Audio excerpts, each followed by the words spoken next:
Hello, everyone, and welcome to Quadcast, the podcast where we break down political boundaries one cast at a time. This is episode 3, and I'm your host, Cavolo, pronouns he, him, representing auth-left. I'm Mark and I represent auth-right. My name is Tim. I'm talking on behalf of the libertarian right. And my name is Lina. I'm talking on behalf of the libertarian left.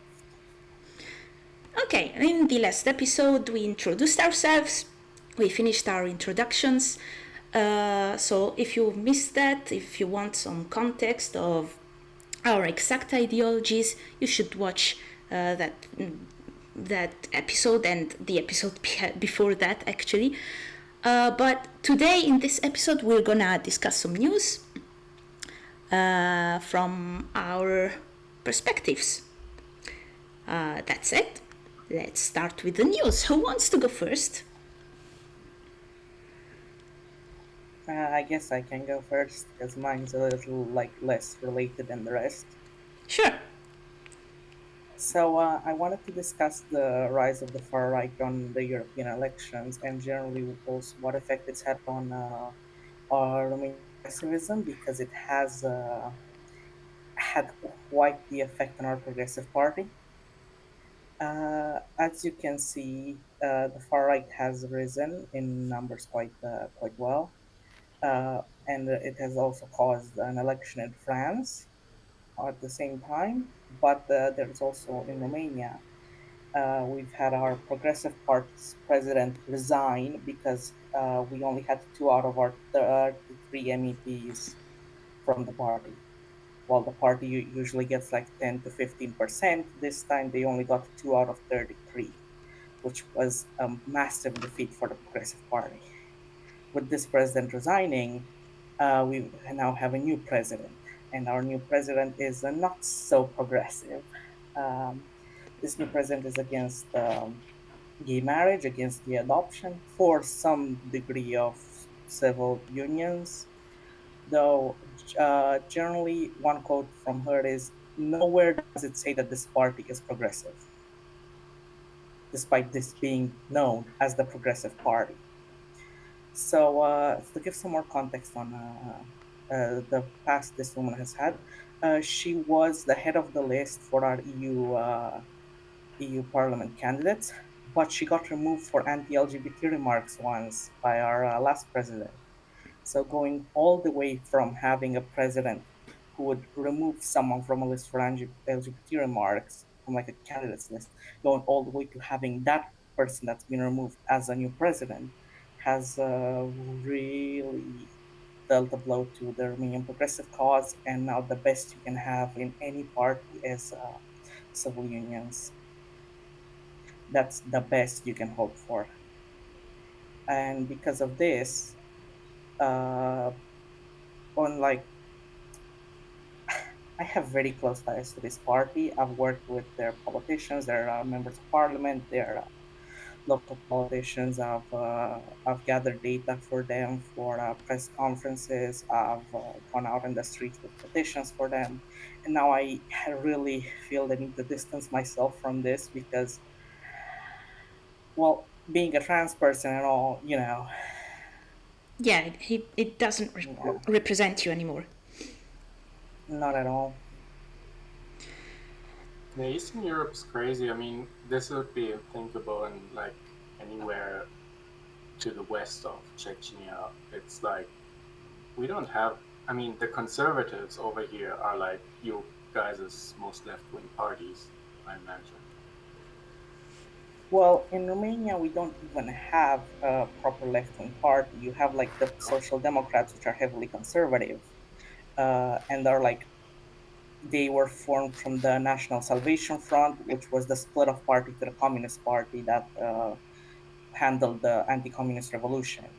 Okay, so where did the left-wing extremists go? Right, you guys actually experienced communism, and so you guys don't want we've experienced national communism, which is extremely horrible. I dislike it. And so there is no extreme left-wing party, unlike in my country. Although they did have to leave the parliament because they like split up between the Russia phobic and the Russia philic people. And it's kind of weird thing now. Yeah. To cede their seats to the other people, but they're still like in parliament. They just don't have any jobs anymore, and so they're more annoying than ever. Yeah. The only hope left for Romanian progressivism lies in independence now, and there are some independents who are very pro-LGBT, and I guess I'll vote for them next because that's my only choice now, as someone who wants my rights. But at the end of the day, I feel very unrepresented in this country at this point, and democracy has failed me. Well, I mean that's one of the core problems with democracy, right? I mean, might be the best system there is for government, but still, it's the rule of the majority over the minority, which is always going to be. Well, there's always going to be cases like this. That's why we should Yeah. strive towards a system of governance which is less about one rule for all. Oh, definitely. I'm advocating for. I think it's specifically liberal democracy that has failed me, to be clear.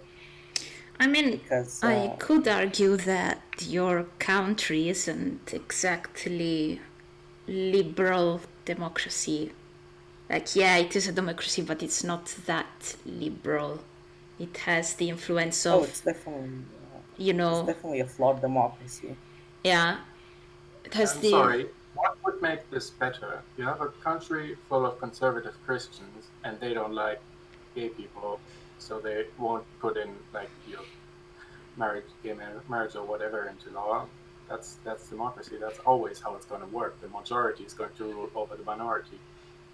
Especially judging from the historical context that I mean- Romania was, well, Romania had one of the most radical, well, they had nearly like nationalist theocratic government when Yeah, but with the Iron Guard times and the stuff. times do be changing. I mean, the youth is more progressive than old people, boomers. So, I think, I mean, at some point in the future, the country will become more progressive. But it's a Yeah. struggle right now That's it. because the country has had the influence of, the USSR, since it's a ex-commie country, commie bloc. So it's a bit more of a struggle in East Europe. But times Yeah. are changing. I mean, that's what all progressives say. They all think it's going to end up in the same very much. I'm not sure about that. Some countries do like deviate from the course the West has taken, and we're going to see what's going to happen with that. But I mean, until the Zoomers turn the tide by becoming 50% of the population, we're just going to have more of the same in democratic countries with a conservative majority, and in liberal countries such as mine, you'll have a liberal majority who's going to approve of gay marriage and all the other stuff, and the other parties are going to want to get these voters, and so they're going to turn more liberal. And we have 6 parties in my parliament, or 5 now, because of the leftist exodus there, and they all share the belief that gay people should marry. That's how it works. It's the will of the majority, and the parties pander to that majority. So don't talk to me about flawed democracy. This is the concept of democracy. It's the rule of the majority, and so we're going to have cases like these where rights are violated because the majority advocates for the violation of those rights. Now, that's why I don't argue for democracy. I don't think it's a terrible system for organizing society. I mean, there are these people who say it's the worst system. I'm not sure about that. I can see the argument, but I argue for individual rights, and I think those shouldn't be trumped by the will of the majority. Oh, I definitely believe in individual rights, the right to own oneself specifically.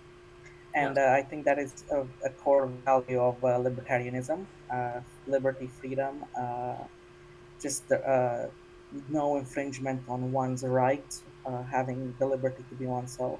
And generally, the way that democracies have it currently, you have to encode it through the will of the majority for it to be a thing. Right. Yeah. I mean, I think that's something libertarians or left libertarians especially, they should really hold themselves to this one belief that you have rights, the Lockean property rights or the Lockean ethic of the rights to your own body and property. That's something libertarians should keep in mind when they start talking about positive freedom, but we'll see if we get there today. I do wonder about the two statists in our group today. What are your views on democracy? Well, I let Mark go on first because he's more of a statist than I am. Well, I would say that if my view is that if the democracy is going to be ensued, it's either that every single party would in the end be the same as from the social standpoint, and all of them are going to be pushing for one thing, and then they're just going to be different in, for example, like economics, right? Or we might as well have someone like one guy in power, and we're going to have like one party system, but the party like members interchange constantly. But I would say, yeah, democracy, like if even because clearly Russia tried democracy, and we clearly did not like that thing. We clearly do not like it. So I mean, well, I don't think Russia actually tried democracy. We tried democracy. We tried Yeltsin. We tried, and then we had Putin, and then Putin got yeah, but like after 2 seconds he got not like some other guy got elected. Medvedev got elected, and the thing is the government under Putin is an oligarchy. It's not really it's a fake democracy because the vote doesn't do anything. It's not really a democracy. But I mean, if you get under your hands such a gigantic country with so much resources, and after 4 years another guy comes in and says, okay, so I have a paper here, and the number on this paper is bigger than the number on your paper, so get the seat. Of course you're not going to allow it. Of course you're going to use every single possible resource to sustain your power. And that happens outside of a democracy. That doesn't happen in a democracy. In democracy, there's many things in place to prevent people from staying in power for too long. Yeah, if everyone is handicapped and there's a giant policeman standing with a bat and saying, "Okay, go out," then yeah, of course. But if we have the completely free liberal democracy, of course, some people are gonna get the system under them. So democracy needs to be somehow controlled by an outside source. Maybe it's going to be a private military company that participates in general elections or something like that, and like controls everyone else. Maybe there is like a policing system from a foreign country to survey how the election is going to go. But that's okay. Okay, I wanna ask you a question. I want to go back all the way to the one party state, the one party state thing. Because that's kind of what the Communist Party saw itself as. It saw itself as a truer democracy because everybody was from the same party and you could like just switch around the people in the party. That's their rhetoric, not mine. Yeah. I think there's a... And I want to ask, why not just a no-party system?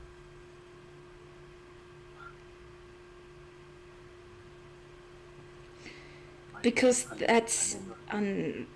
that will just create a void of power, and the next power-hungry person will come and take that power. Well, looks like we need to. Weimar Germany tried it. Look, Weimar Germany tried it, and then immediately when we have complete chaos, when we have nearly no power system because the social democrats there, they did nothing.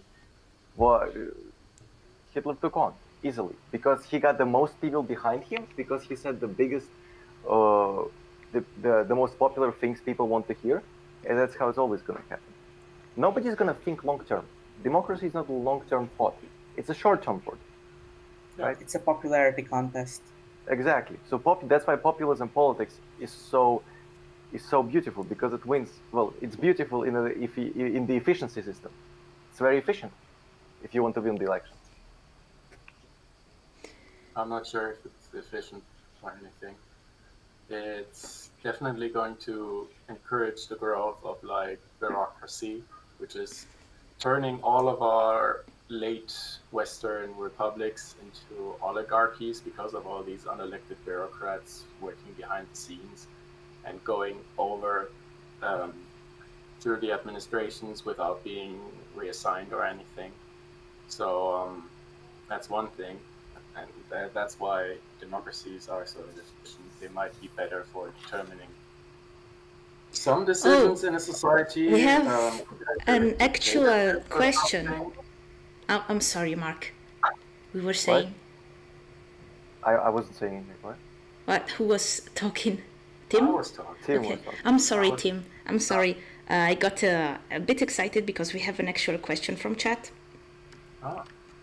But you can finish your train of thoughts. No, I was done. Oh, okay.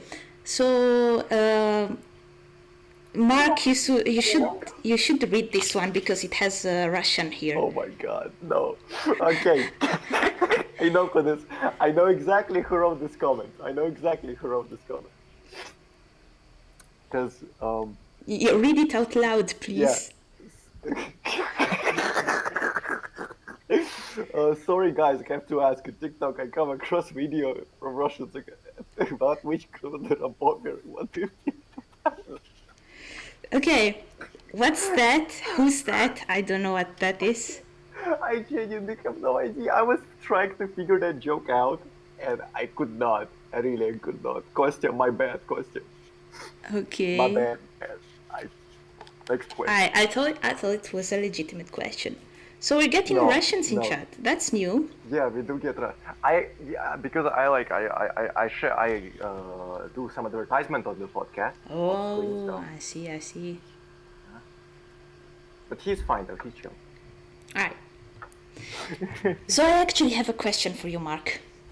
Okay. Because we were talking about the EU elections' influence on Lina's party. Sorry. So you see, Lina's party was supposed to be progressive, so pro-gay marriage, pro-trans, pro-LGBT stuff, and Tim then asked what our thoughts are on democracy.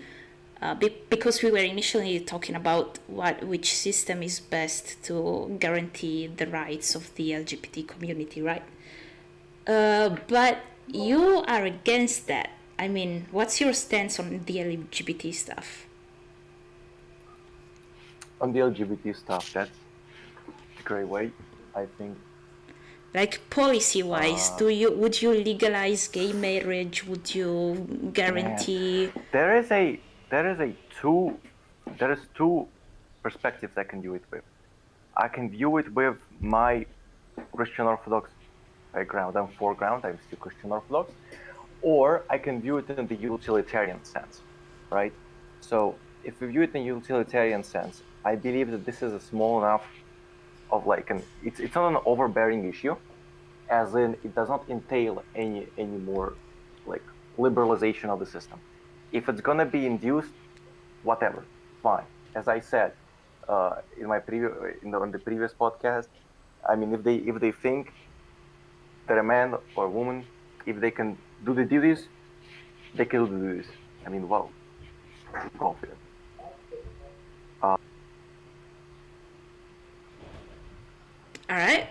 And so you think a one-party system... My bad, gentlemen. My bad. What? Yes? No. It was a bit of Yeah, so you think a one-party system would be, like, efficient in, making sure these rights are protected? I would say so, because with the change of a party comes change of overall political infrastructure.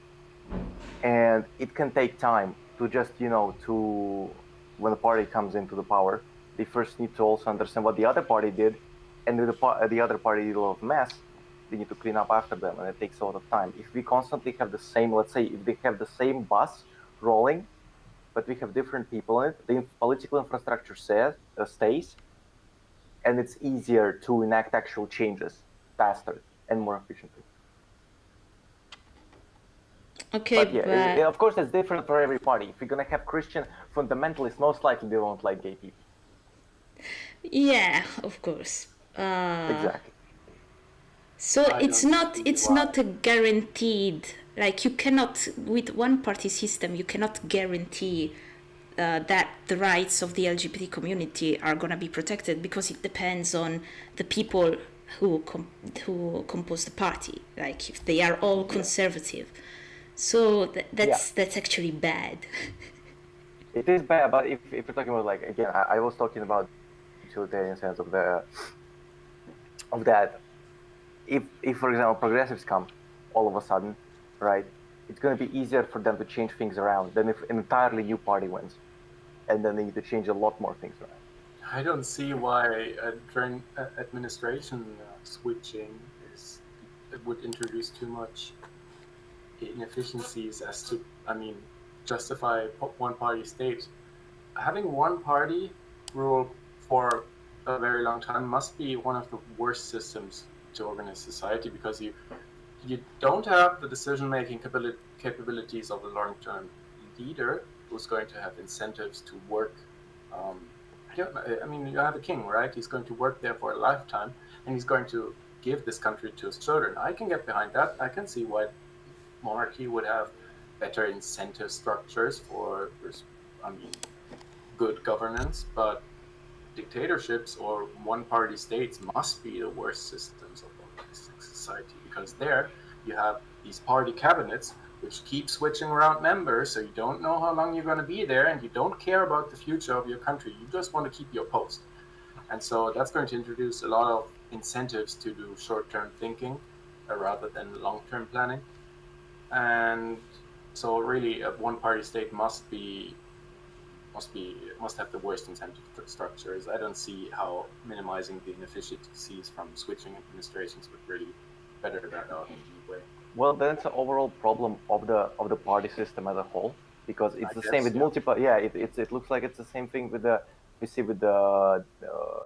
democracy and multi-party states, where everyone is trying to get in the power as fast as they want, grab as much as they need in the 4-year term, and then get out immediately, right? Yeah. So yeah, I would say yeah.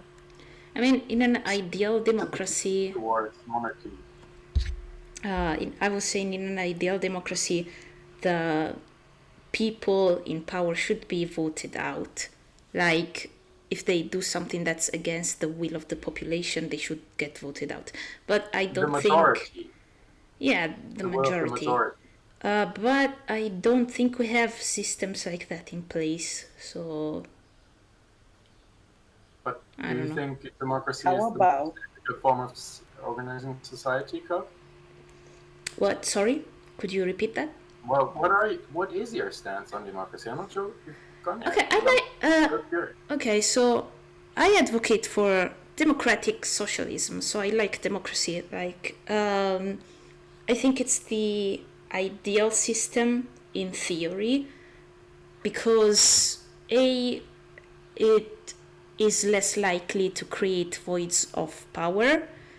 It has lots of checks and balances to make sure that it doesn't get authoritarian, at least the modern democracy that we have, because in the past it happened with fascism and Nazism that authoritarian one-party states rised because of democracy, because democracy didn't have these things in place to prevent that. But in a modern democracy, we at least represent the majority of the population, which is objectively better than having a one-party state or an authoritarian state with a dictator and stuff like that. I mean, representing the majority is better than representing the minority. That doesn't have to be consequence of a one-party state, though. I mean, Yeah, it is. I have some issues with this. Basically, I do agree representing a larger amount of people is better, but at the same time, if somebody infringes on someone's rights, can't we just grab like the democratic militia that we formed and like they're like, you know, Resort to violence. Yeah, not really. but that's fair Like, to because defend one's rights, Okay. one generally. yeah, like, to will have I believe resort to that That's to not really working defend too. to defend Really. one's rights, violence is necessary sometimes. I mean, not always, and we should Interesting to keep hear from auth-left. we should keep non-violent, ways to protect rights where possible. But in some cases, it is not possible, and violence has to be resorted. Like it's a last resource, you know. There's And a concept in law called the Radbruch formula. It says something like this. It's a consequence of after the Nazis ruled in Germany by law, and so they figured out that positive law doesn't guarantee the protection of basic human rights, and so there's this idea, and legal scholars will tell you this, that when right becomes untenably unhuman, you can fight against that with violence. He doesn't specify any point at which it becomes untenable, but that's what legal scholars will do. I mean, at which point it becomes necessary to use violence, that's for the government to decide. Like, Yeah, I think- in the end, they are going to want to decide that. And I mean, it's for whoever Yeah, is yeah, in they power. wanna- So Actually, no, For everybody. that's when they call me and I say, yo guys, you need to really shooting now. okay, let me finish that thought. It's for the government to decide, and if the government is representative of the majority of the population, I think that's, the government is more likely to make a fair assessment, that protects But as what if many the rights as possible. majority is Romanian? yeah, What's wrong? yeah, What's wrong? I mean, seriously, you should address the points we made about the rule of the majority. That can turn out to be some pretty terrible things. Because like I mean, yeah, I just but like my rights and I want them defended. Okay. And, if somebody infringes on them, then they've kind of like gone I mean, against. I accept. I I don't want to say accept the that. NAP because I like, Yeah, you're left wing. but at the same time I want to say the NAP. Okay, Yeah. so I accept your point. You have a good point, but the alternative you're proposing is anarchism, right? And I think that's unattainable. That's like anarchism can't sustain itself. Well, you could just have a minimal government focused on protecting the human rights to life and liberty and pursuit of property. I mean, you could, but then someone is gonna overthrow that government very easily because it's a minimal You have government. no reason to say that. No. You could definitely have a government like that, and these governments have existed in history with minimal regulations on the trade between individuals. Yeah, like the one example you sent to me that I'm not talking about was like these 250 examples, people. and hey, we did have a lot of This regions of the world who were minimally governed for a long time, or even anarchic for a part of time. I'm not talking about leftist communes. But I am talking about small states. I mean, look at the Holy Roman Empire throughout the late medieval ages. I mean, they had some laws, and they all were ruled by I don't know. I'm not sure what the right term is, but they were either earls or is earl the right They were like small they were like earls? a lot of them were actually free cities, and to my knowledge. Okay. Well, So like small so republics, small democracies like that. You know what's well, do you ironic? know anything Semi about that? quote Yeah, unquote there were democracies, monarchies because or back then like you had like centralized power of like the merchant class back then.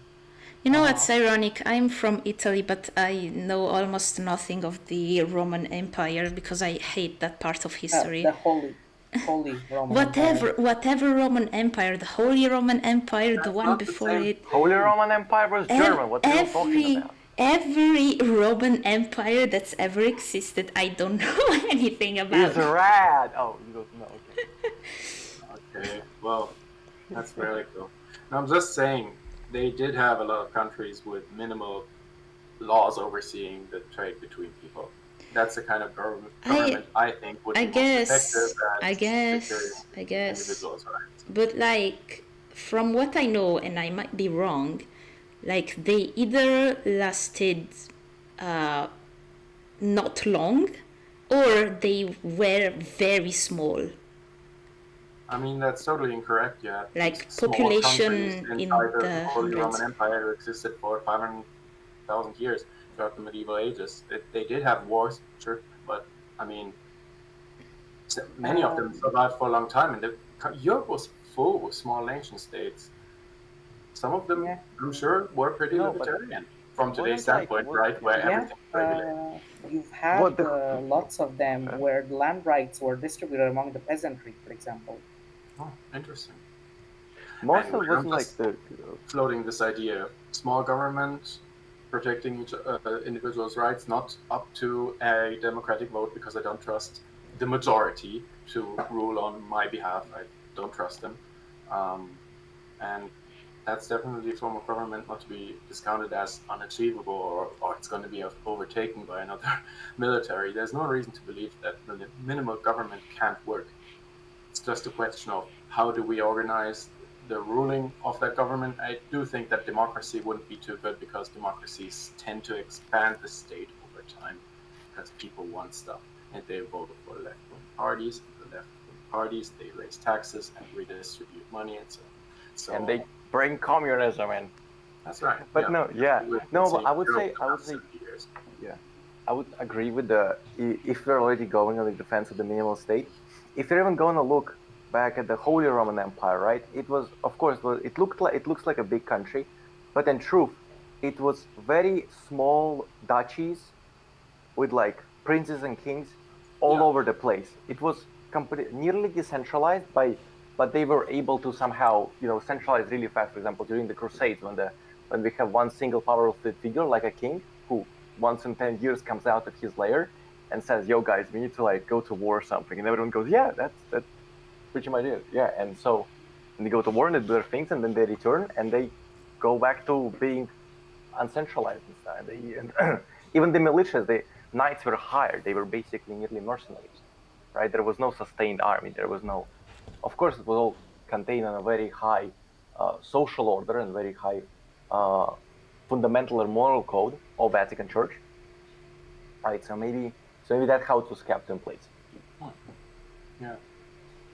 Well, I mean, I wouldn't look. About that, or I wouldn't look to the Holy Roman Empire that fondly just because it was like a medieval society and like, kings, caste system and all. And I don't like caste systems. It's called feudalism. It's not a different thing. It's a different thing.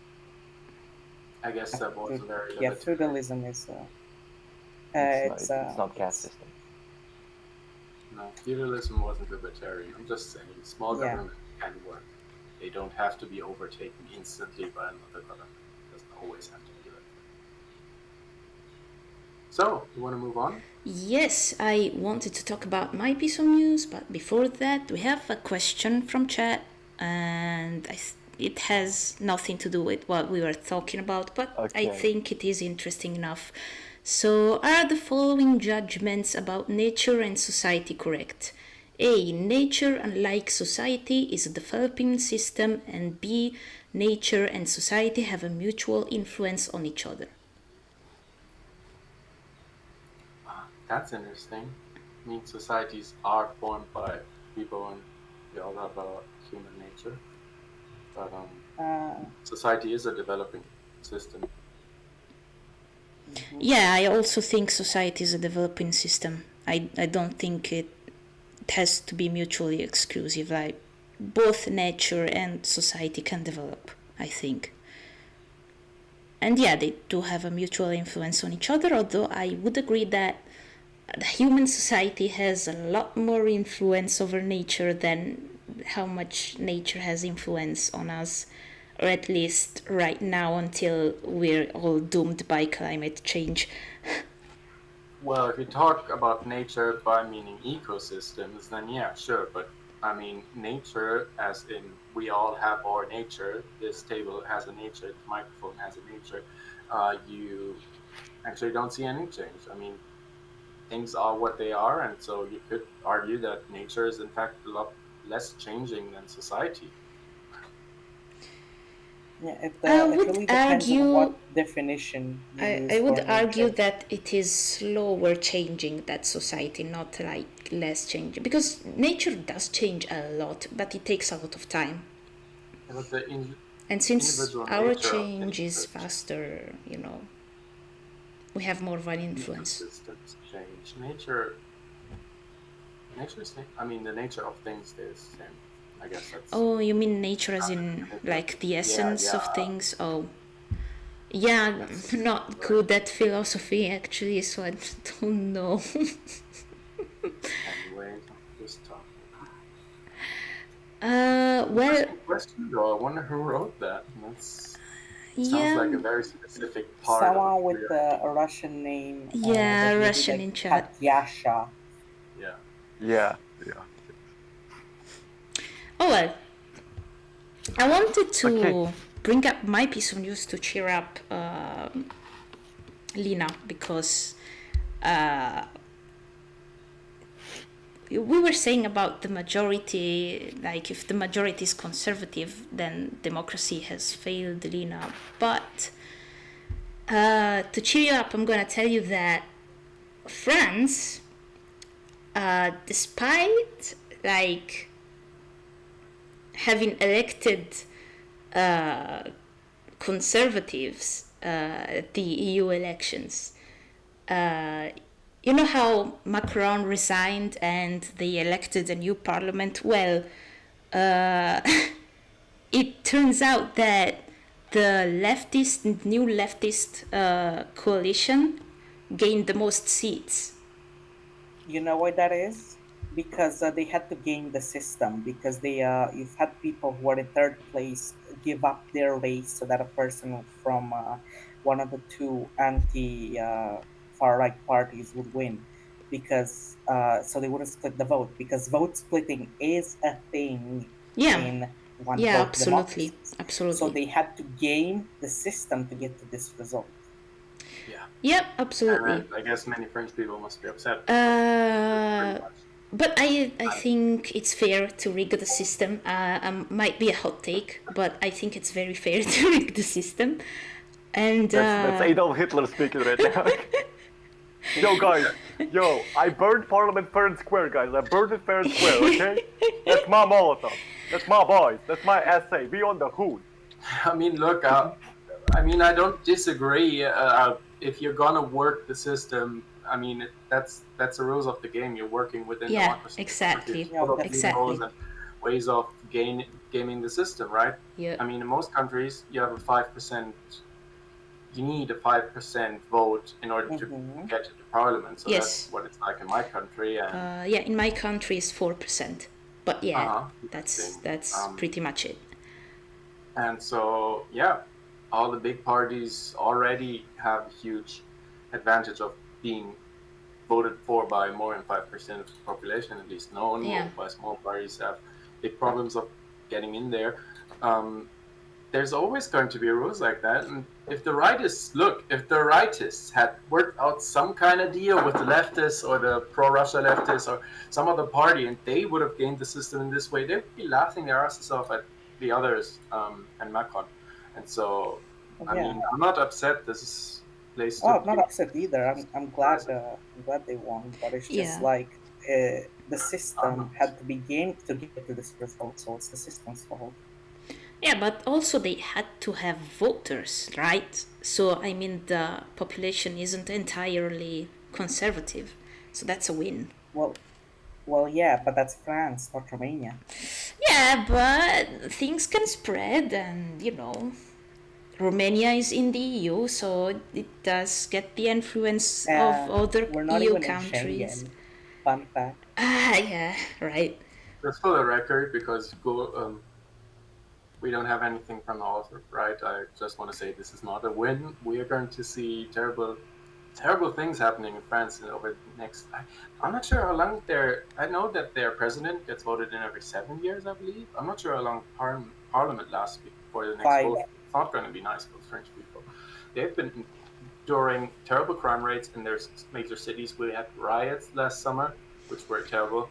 And To be we're going to see a fair, lot the more of that French under a like to left-wing riot. government. It's not really the French. I'm sorry. Well, what we It's saw the in that French, Marseille last year, mostly. that wasn't the French. That Yeah, wasn't the French. but the French they do riot more than other countries.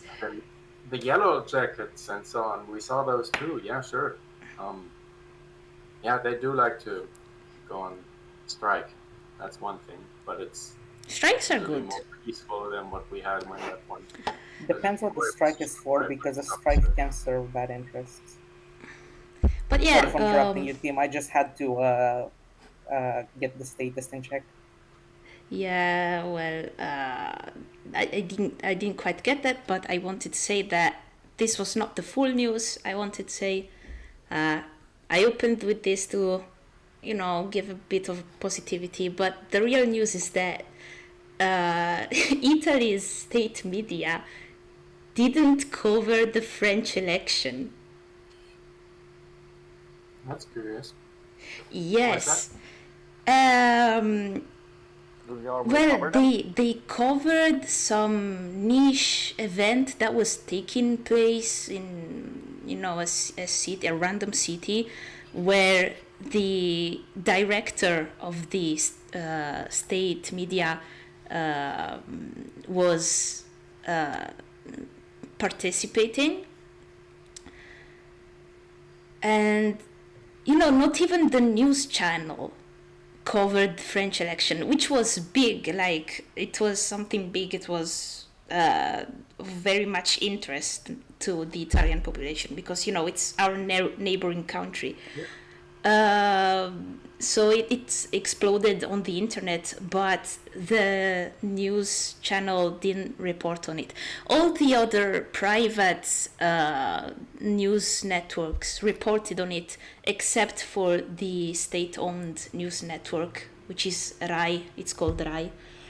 And some people are speculating that that's because, the current government is far right and very patriotic, and they are influencing the choices of the state-owned news network to report on these little niche things that are patriotic stuff, patriotic events.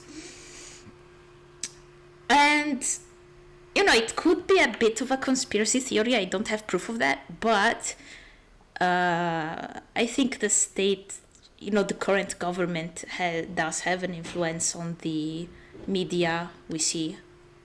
Like, it already happened that they censored journalists and stuff like that. So I would be inclined to think that they didn't cover French elections because they wanted to focus on Italian stuff and stuff like that. I mean, I they don't have know. full right to. I mean, it's Italy, not France. Yeah, but the Italian population has the right to be informed of global news also, and European news. I mean, we live in Europe, we live in the EU, and the French election were big, like, I mean, Yeah, nobody has a here's right. the thing. I'm just thinking about, how it's curious that state media would report. Well, I'm used to left-wing state media, I guess, because in my country, our state media is pretty left-wing, and I don't watch them, but I'm pretty sure they they ran the story 24/7. I'm pretty sure because they like to celebrate the leftist wins around the world. They always do a 4-minute segment on America to tell us how bad the American right wing is, and they try to use world events to influence people in Germany into more of a left-wing direction. And so I'm pretty sure they'd have celebrated this. And I guess that's not like that in your country. If the right-wing parties who are governing right now are really involved in the media in some way, then it would make sense, I guess. Not that I think. I mean, they are Right. kind of involved because the directors on the state-owned network do have relationships like It's always like that. yeah, with the with, for example, Berlusconi's family, stuff like that. They do have connections like that. If you don't know who Berlusconi is, he's a moderate right-wing, very populist. He rose in popularity in Italy a while back, and he said a bunch of populist stuff to get in government and didn't do much. I mean, objectively didn't do much, but yeah, he died a while back, and his party is basically in decline since his death. So Oh, that's like we have Liberal Democratic Party of Russia, except it's not liberal or democratic at all. That's actually so funny. It is. They were like Russian imperialists. They were like Russian monarchists, but they called themselves Liberal Democratic Party. And the guy who was like in charge there, he was first of all the best debater I ever saw in my life. To come up with such insults on national TV in real time is absolutely insane. I need like give him crown somebody. He died. Actually, he died. I would say like a year before the start of special operation, so he did not see that, and I'm so sad about that. But yeah, his party is now in decline. You can even see it in their like, because we had recently elections in Russia.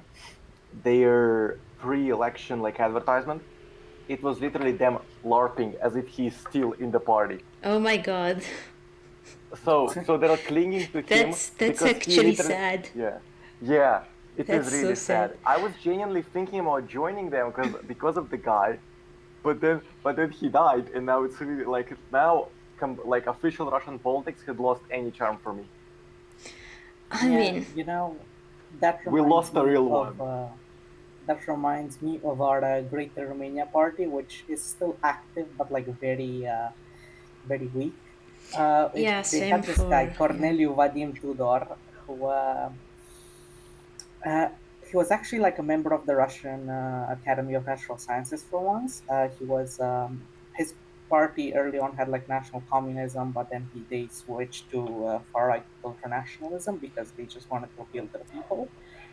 And basically, when that guy died, the party went with him, and he was so popular at some point that he got second place in the presidential election, and every single other party united against him to re-elect fucking Iliescu, who like suppressed protests back like after the communist revolution, suppressed protests by getting armed workers to attack the protesters. They re-elected that guy so they could get rid of this far right guy. Okay. So welcome to early like 90s and the 2000s Romanian politics.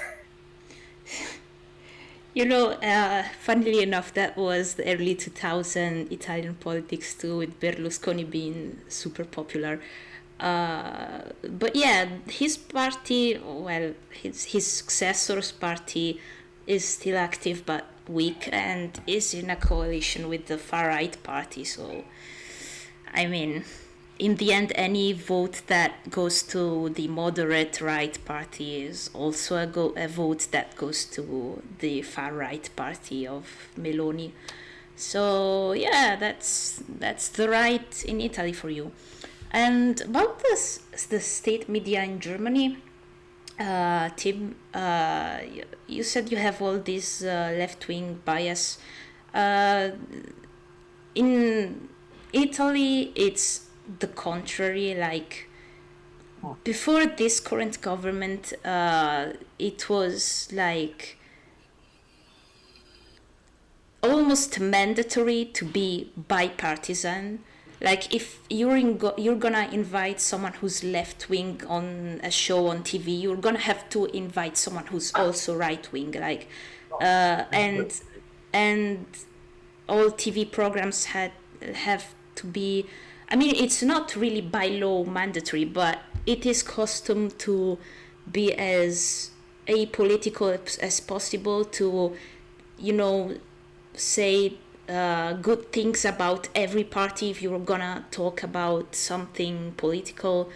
You know, it's a huge cultural thing that we have. So Well, we have those laws on the books too. I mean, or I guess bylaws or whatever, but they don't care. yeah, I mean it's a culture thing, I think, because here we do care a lot, like or at least we used to care a lot, because I don't know what's the state of media right now on TV, because I don't watch TV, but Yeah. People don't watch it anymore. yeah, but you know, it was a huge thing. Like people cared about this. If you said something in favor of a certain party, without being bipartisan, without, you know, being unbiased, people were gonna, you know, take it seriously and, you know, react to that and say mean things and complain that the transmission wasn't bipartisan, wasn't fair, etc. Yeah, here in my country, those guys who do watch TV, the boomers, they don't care. Yeah, And, you know, also, I actually think, so, I actually think that hinders conversation, because, you know, yeah, it does. you should be able to not be bipartisan, but at the same time, you know, at least there was no bias. Like it has positive as in, and it has negatives, I guess. Yeah, now that in my country, they're taking notice. People are watching TV, and so they're moving on to social media, and they like invade your stuff, put a logo in there, and it's going to be paid for by every German citizen with a house or like an apartment. You get your check or your invoice whenever you report your residence. And I mean, some people just don't pay. They get by like that, but I'm not sure how legal that is. You Sure, guys it's should hear illegal. about the Romanian system. Yeah, I Here- do wanna hear about the Romanian system. You guys have state So, media too? because State here it's mostly cultural stuff, like cultural shows, games that involve like knowledge about Romanian culture on like the state media. However, I like to say that every major media is actually state media, because it's all paid for by one party or another to talk about their party's interests and not the other party's interests. Every major news station is bought up by one party or another, be it the fascist party, be it the fucking social democrats, which are conservative as fuck, be it the national liberals, which are also pretty conservative. And overall, you have smaller parties in the media blackout, and they just kind of, you know, live there with like no support, no proper media. And that's how TV works. And that's how they keep the boomers voting for the same parties over and over. All right. Yeah, interesting system. I'd like that Damn. in my country, because then at least there's competition, you know? Yeah, thing is, they use the money donated by the people to the party to make to pay the news stations, so that the news stations then talk about their issues, so that more people donate money to the party, and we actually had the anti-corruption, formerly progressive party, that tried to add a law for transparency on how much each party pays each news station, because that's not revealed. That's secret. Okay. Uh, So they tried to get that in, but that obviously got shut down immediately because nobody wants the people to know that. Interesting. Okay, do I read my article now? Oh, Sure. sure, we can move on. Sure. Okay, so it actually came out today, so it is very recent. Roskomnadzor, or Russian Surveillance Committee, wants to basically require from every Telegram channel, which has above of 1,000 subscribers, to basically be surveyed. Because the thing is that with, for example, difference with VK, which is basically Russian Facebook, Yeah, contact you. it is very. There are feds on that thing. Like it's official. There are government agents. They're looking through for what people say. So because VK gave like the backdoor codes to their platform, so the Russian government can access it any time they want. It is not true, however, with Telegram, and there was like an entire scandal back in like 2015, 2016 there, that because they didn't want to give the backdoor codes, they tried to ban Telegram, but everyone just kept using it because you just cannot stop people from using something that easily, especially with something on the web. And then VPN stuff came out, and everything was like, and everyone's still using it. But yeah, now because everyone, like all of the political action and all of the, for example, I myself have I use Telegram frequently, and I am subscribed to like a lot of channels with the opposition parties, like the Direct Action, which is the National Bolshevik Party, and the also Society Future, which is like a national party. But before that, they can post nearly whatever they want and talk about the government as much as they want and in any way they want. And now with the requirements to like survey, it's going to become much worse, because also the problem with it actually stands in Russian law, the most hated charge ever, charge 282, which is like spreading of extremism and rehabilitation of like national like far right extremism or just extremism. Yeah. And it is never used when it's actually needed. Like when there is genuine extremism, when there is like people going out on streets and like beating up people and going on the meeting on the protests because we have a very, let's just say, active community in the northern and southern Caucasus of the Islamic population. They're very active there, and they're very religious in there, and they want everyone to be religious, but they only want only their religion to be that religious, right? And so when they say it, and they go out and beat up people and post horrendous stuff on the internet, it is fine. But as soon as that's actually happened several times, some Russian guy would post like, "Hey, I think we should not tolerate the behavior of literal Islamic extremism." Immediately jail, 10 years onwards. Oh. That's like, there is crazy charges going on. One of it actually happened right. Also, there is another news that linked to it. On the elections to like Duma in St. Petersburg. Duma is like a parliament in St. Yes. Petersburg. One of the right-wing candidates, that is actually a founder of a military wing of the Russian army, an official military wing. He has been arrested right there because he was like because basically what happened is that there was like a line for registration of the parties, and to prevent more parties registering, Russian government decided to just put fake people in there. There's like random people would come in. I Random am government not side people would come into surprised. the I am goddamn not line and surprised. stand there. So I mean, it's people who actually Russia. want to do stuff will like get pushed back. And so of course he went up and like complained, yo, that's not cool. And so instead of talking to him, they just arrested him out of nowhere. And I am Nobody so knows what not he said. surprised. Yeah, That's kind of a funny way to end democracy, to be honest. like it's all going in such absurdism. I open Russian news, it's like I'm rolling in a casino, bro. Really, it's yeah. So it will entail a lot of bad things.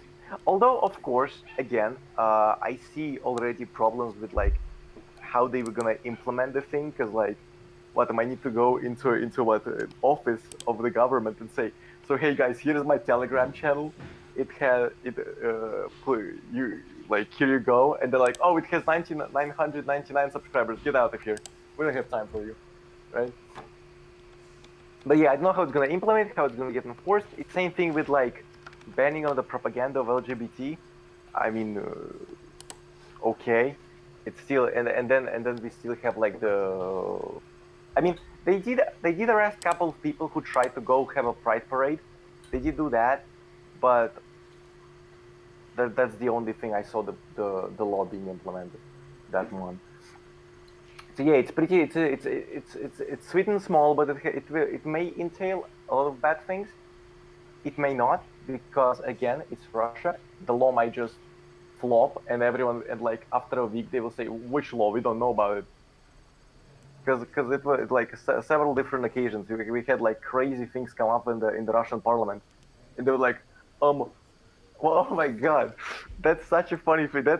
Yeah, this is where it tops it. I remembered. They were reviewing skivvy toilet.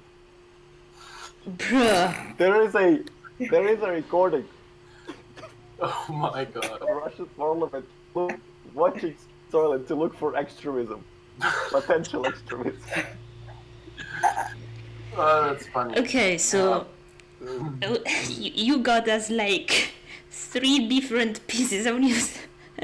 Yes, Yeah. that's so true. But yeah, all of them can be summed up with Russia is a dystopian It's a beautiful oligarchy. place. I love it. Oh with my all God. heart. Yeah, this is expected from an authoritarian right, but you know. I hate the government, but everything else, man, beauty. Okay, Beauty. I think they have the best How- humor, really. If how they can make a you- sitcom, I'd watch this thing. how can you hate the government if Russia is basically, practically, not on paper, but practically a one-party state, and you advocate for one-party states? Fair enough. For the correct party states. Oh, Yeah, no. But I mean, it is one of the implementation, and I would say the problem is they just don't have ideology. That's pretty much it. It's just part of it's an oligarchy, as in the political system, but they sit on their asses all day and they think how much we can scam people on, and they don't really think about anything else. Really, I believe that is inevitable with one-party states. I would say again in my like it may be we saw that with the Soviet Union, but I would say it's just partially due to people, like first of all stagnation, and then it's just people forget what they're fighting for. And with Soviet Union, right, they forgot that they were like communists in the first place. But I here guess you in could today's say system, it like that. but in this system, they don't know what they are from the start. They're Democrats, but they're not Democrats. They're like pro-Tsarism, but they like USSR. They like, I mean, they really have such a mess in their heads. It's very hard to actually understand what they're going for. So you say politics in Russia isn't going so well because people are just losing the plot and not Yeah. adhering to one Yeah, single they're ideology. Well, that's interesting considering that you had a run with one single ideology to work. So It did not work too well because I said that like it is the stagnation. yeah. can have that without But ideological at deterioration. least we can say that, like, until, I don't know, 1956, they had something going on there, right? Well, due to mostly Stalin, but because he was so fanatically communist and like he pushed his own ideology and his own agenda, right? But he pushed something. He believed in some greater idea, right? And then he's gone, and everyone is like, okay, guys, nobody could top him at this point. Nobody could top like Stalin's influence in Soviet Union, ideology-wise. Khrushchev tried to do it, nobody cared. Everyone else tried to do it, nobody cared. Then Gorbachev came. Gorbachev is interesting because he's the only president of Soviet Union who was not born during the Russian Empire. He was born in Soviet Union, he was raised in Soviet Union, and he was like fully the offspring of the Soviet educational system, and that's why he started this entire like glasnost thing and all the other stuff, right? Because he believed in all of the ideals of Soviet Union, like, oh, we need to give all of these, we need to, friendship of people, but nobody told him that as soon as you give autonomy to like a bunch of states, they immediately hate you for some reason. I couldn't follow I mean, why. it's not like they hate you for some reason, it's that they want independence. They hate want the to- yeah. government. Because you kind of like did a deal with the Nazis to like Yeah. annex them. Which one? The Polish. We never like the Polish are the only ones. The secret protocol of the Molotov-Ribbentrop. Yeah, that's the Poland. Hey, but Yeah, Molotov-Ribbentrop Pact. Yeah, that's when they invaded Poland. yeah. Yeah, but that's the only time we. about this cult of personality, I mean, that did end with Khrushchev, and we had the secret speech in '6. I heard about. Yeah.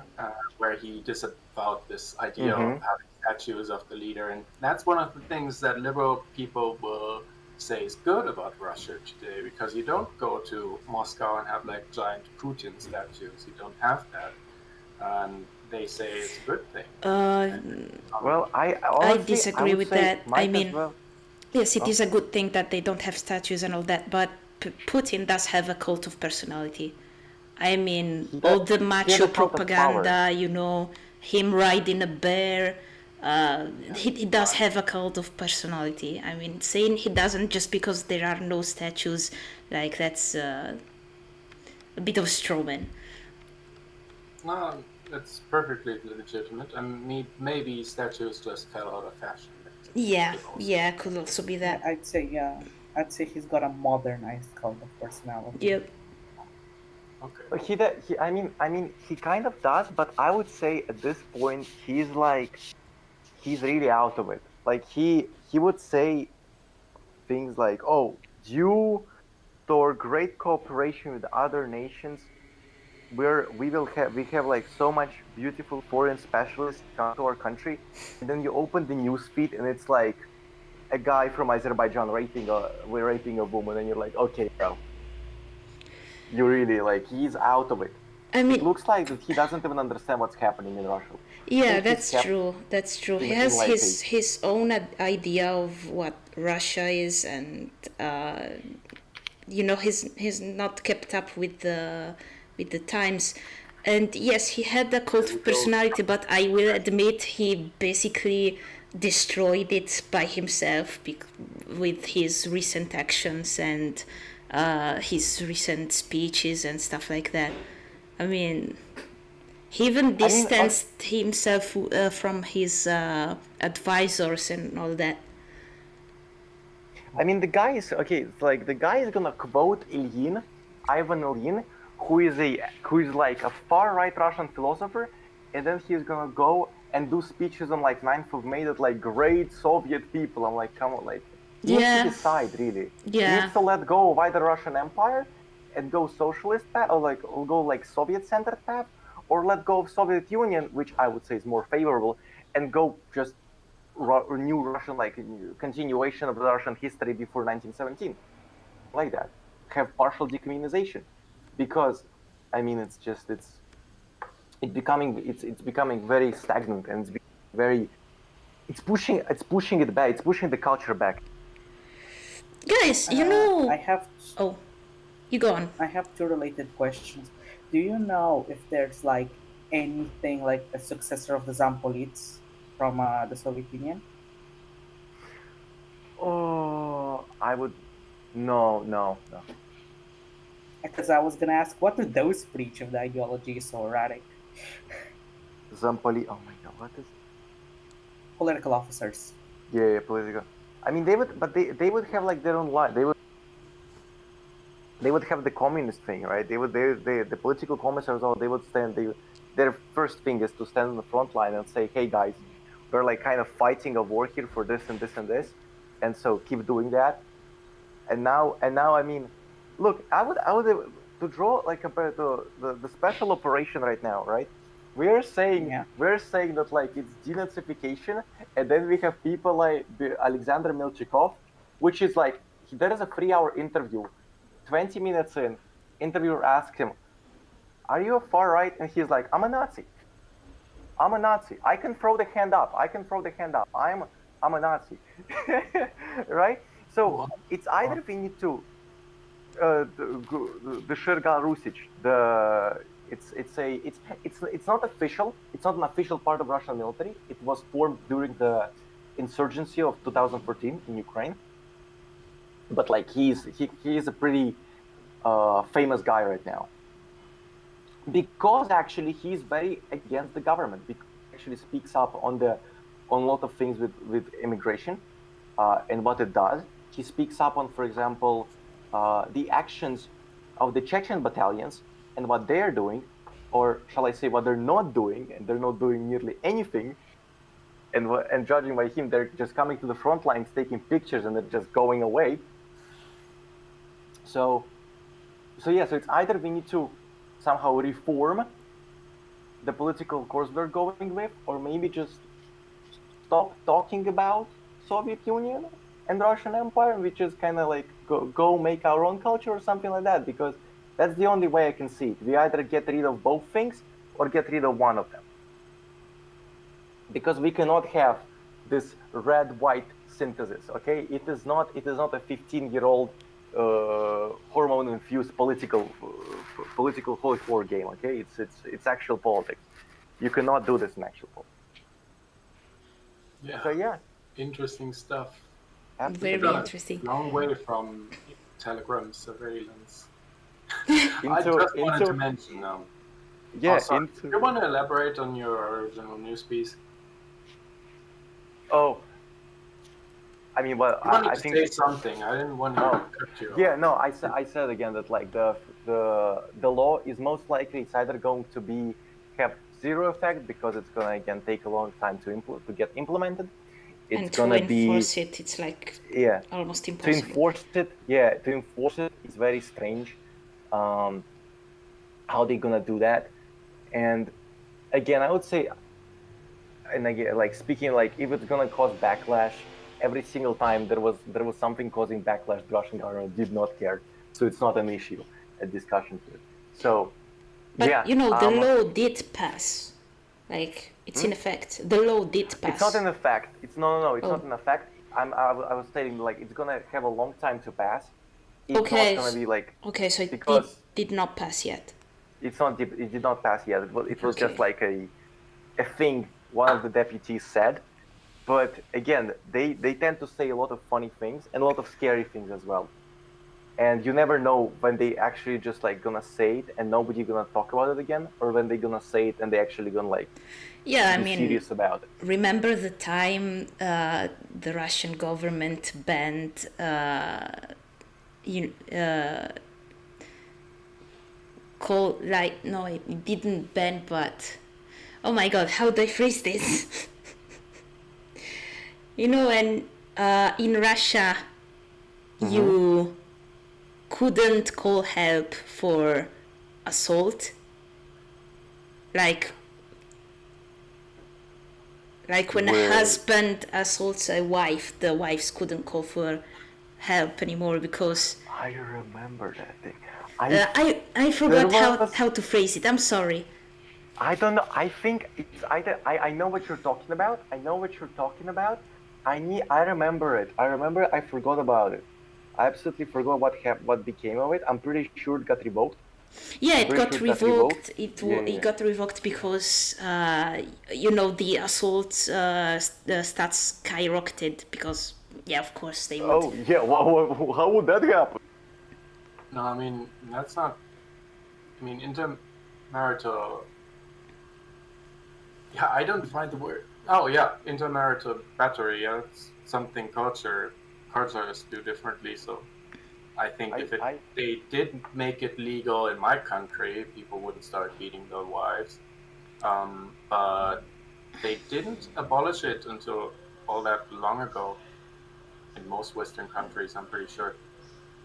And But I would say it's a really pretty clear-cut case that when a 1 million beer infused husband hits his wife and nearly slams her brains all over the counter, it might be not that good guy.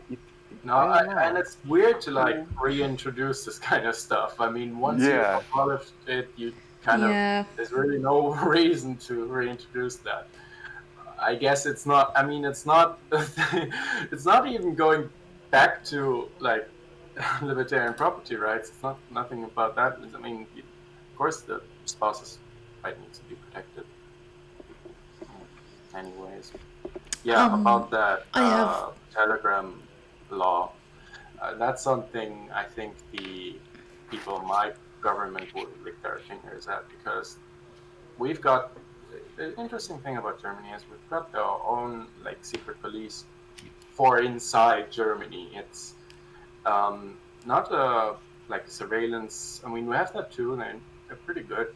They had some info on the terrorists from 9/11, and they didn't pass it on or something, and then the attack happened. But they're pretty good, and they're even better at observing and spying on the German populace, and they're pretty much supposed to protect our constitution, but nowadays they just do left-wing. I mean, and it's not even activism, it's more like actual violence, like going into like people's homes and raiding them because they posted something right-wing extremist on Twitter or whatever. And so they would love to surveil these Telegram messages. Hello, have you recently voted for the AfD? Please come with us. Yeah, it's pretty much like that. They do the only right-wing opposition we have in parliament, the AfD, but there's more to it, and I guess many of these right-wing extremists do go on Telegram because of obvious reasons, right? But if they could surveil it, they definitely would, and I'm pretty sure they're already spying on us. I do wanna ask Mark what he thinks about surveillance. Is it good? Is it bad? Oh yeah. I would. Oh man, it's all. If we're gonna speak in what I'm seeing right now, the situation that I'm observing right now, no, absolutely, because I would say I would consider myself to be pretty much for free speech as opposed to it. Oh. Because like again, if we're talking about like actual like free speech or even free protest, right? Unless it grows into something big, it does not matter. And like, I mean, look, we have it shows from experience. In America, we have so much newcome communists that put Che Guevara on their profile pictures on Twitter and go talking about how we're gonna eat all the rich. Will that one guy actually go out and bite Jeff Bezos in the neck next day? Not really, no, not really. He most likely has a job at Subway tomorrow morning. So it's not that big of a deal. I would say it's not that big of a deal to go all over it and like try and forbid it or try to somehow censor it, because then it's only gonna grow tension. You know, and that's what I would say is reason for all of these like revolutions, is that people cannot like freely talk about themselves. So that all of this hate for the government builds up, and from just mental and oral, it comes into physical. And if you can have this outlet, as in, for example, like official social medias, right, and just unrestricted access and whatnot, and free speech, people are gonna just go there say, oh, I'm gonna do this and this and that because they're bad, and blow their steam off, and then they close the app and think, okay, that's yeah. It's just it's all psychology. So you see it as free speech as a better way of keeping order than censorship. Yes. That's an Interesting. Interesting take, yes. Yeah. I mean, people argue in Western societies today, arguing about how we are all ruled by these globalists, right? They want us to have the idea that we're living in a liberal democracy, when really we're just being ruled, and all these liberal aspects of our today's society is just masking the authoritarianism behind that. And that's an interesting perspective, because I guess it is easier to keep a population in check when they can bitch about it, and they don't. I mean, restricting free speech hasn't always worked that well. I mean, we're talking to a Russian here. Yeah, interesting stuff. So yeah. There are definitely benefits, though. I mean, when you do get a population to self-censor in a way as the Russians did, like they might have their public truths and their private truths, which they share within their own apartment, and they still get reported to like the secret police. But I mean, that's what they did, and I'm sure that elongated that rule of the Soviets for quite a while, because people started like not just watching what they say, but actually like internalizing the censorship, and that's a means of control we shouldn't discount. Yeah. Yeah. Well, Not I can see the other perspective that free speech can help keeping the population in check. I mean, that's pretty much what's happening in my country. There hasn't been a real political opposition to the main questions of our early 21st century, I'd argue, which are the green movement, the climate change alarmism, migration. I guess that's been an issue really since the early 2000s, but also since 2015 when big migrant waves came, and centralism, European centralism. We haven't had a real opposition to that for quite some time. We've had free speech all this time. Actually, we don't have free speech. We have something called freedom of opinion, which isn't the same, and people try to pretend it's the same, but it's not. But yeah, people could say what they wanted to. It's just that it doesn't really change. If your only main right-wing opposition party has like 20% in parliament, they won't do shit, and then the others will conspire against them, just like in France. And so, yeah, we'll see how it goes. well, I'm tempted That's what the Americans got wrong. They keep saying that free speech is like the most important aspect of freedom, and all the other freedoms follow from it. I'm not too sure. Not really, no.